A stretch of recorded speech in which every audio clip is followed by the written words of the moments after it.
Can I ask you about two things, both of which people will come away with this film? First of all, we know that Benedict Cumberbatch is a fantastic actor, and he proves that yet again in your film. But also Devon.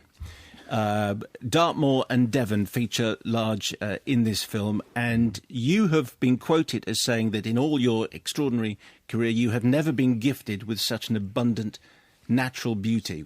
Could you explain a bit? I mean, we know that Devon is a stunning county, but had you not been there before? I had never been there before, except maybe for Devil's Tower, Wyoming, and my movie Close Encounters of the Third Kind, which people think we matted in or added in. A matte painter came and painted that. That was an actual place and still exists and will always exist. And not since then have I seen such amazing, miraculous countryside as Devon Dartmoor had to offer us. And because of that, the movie became as much about the land of Devon and the land of France, no man's land, as it did about the characters in Joey. And I wonder if that's why Richard Curtis, who's one of your screenwriters, said that it's shot in the cinematic tradition of a Western, and it does feel a bit like that, and maybe it's that kind of homestead feel, that village feel that he's talking about. Well, just a feel of family and community. When you're living hand to mouth, when producing a crop, it spells the difference between losing your farm or continuing with your farm that you don't own yourself.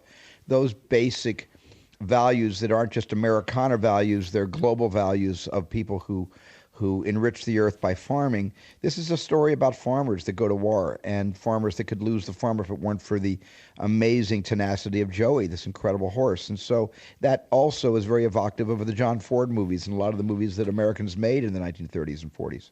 And a word on Jeremy Irvine, who plays Albert opposite Joey the horse. How important was that to find someone who basically no one had seen before? Well, I set about determined to do that. I did not want not just a movie star. I didn't want an actor who's well known to television audiences or film audiences. I wanted a newcomer. I mean, Joey's a newcomer. I wanted Albert to be a newcomer. So they were both unknowns. And I was very lucky to find Jeremy. We looked at hundreds of actors from the UK, from Ireland, from Scotland, from New Zealand and Australia. But we were very lucky that a London boy came forward named Jeremy Irvine, who was perfect for the part. We have some listeners' questions for you, Stephen. There's been an ongoing dispute on the programme about Tinker Tailor Soldier Spy and about whether it's a film about spying. Sweeney Regan on Facebook says, is Close Encounters a film about aliens? Close Encounters is a film about a man who follows his dream and sacrifices his family in exchange for it. And so aliens are the catalyst, but aren't the subject. David Ball, also on Facebook, is Jaws a film about a big shark or a film about surviving because you didn't sleep with your friend's wife? It is, exactly. No, it's a film about a shark, and the shark doesn't care whether you're married or single; it just wants to eat you. But Stephen, okay, my reputation rests on this. It is in the novel. The reason Hooper dies is because he has an affair with Brody's wife. I know that there are various filming reasons, but as far as the film is concerned, there's no reason for him to die because the infidelity subplot's gone. You kind of said the same to me, when I interviewed you a few years ago. Stop telling him what he has to say. Like, he's answered the question. Okay, is it partly about that, Stephen? Well, because obviously the answer is contained in this. I cut the affair, the soap opera affair, out of the book, never shot that. Yeah. And so obviously I wanted to go out and do a sea hunt movie. I wasn't interested in doing Peyton Place. So there we go. I'm right.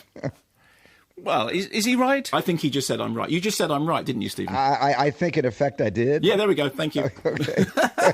Tina Stevens on Facebook, not a question, but a thank you, Stephen. Thank you for never, ever making a sequel to E.T. Please. Oh, you're welcome. I don't hear that very often, so that makes me happy to hear that. Was there ever a temptation? Was there pressure to do that? No, never. It was a closed. The movie, ended perfectly, and I never envisioned E.T. coming back.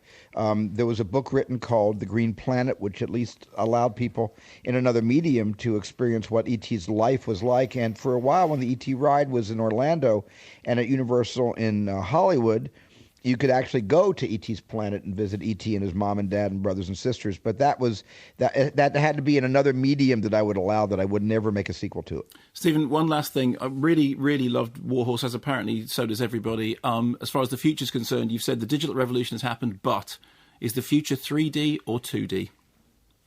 Well, the future is both.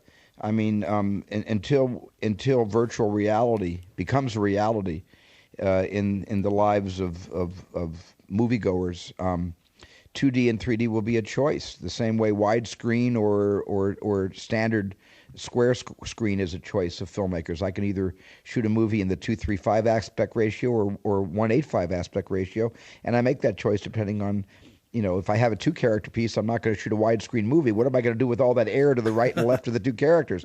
So 3D is a choice also. Avatar was perfect in 3D. I never would have made Warhorse in 3D. Never considered it. Steven Spielberg, we appreciate your time. Thank you very much indeed for joining us today. It was great talking to you. Thank you for having me on. Thank you. Thank you. We appreciate that. Thank you, Stephen. That was lovely. I enjoyed that. It's a great show. It is, yeah. Well, why did we leave the microphone up there? I've got no idea. That's going to be on the trail, isn't it? That's going to be on the next trail. It's a great show. That's a great show. He had no idea what the show was, but it was a great show.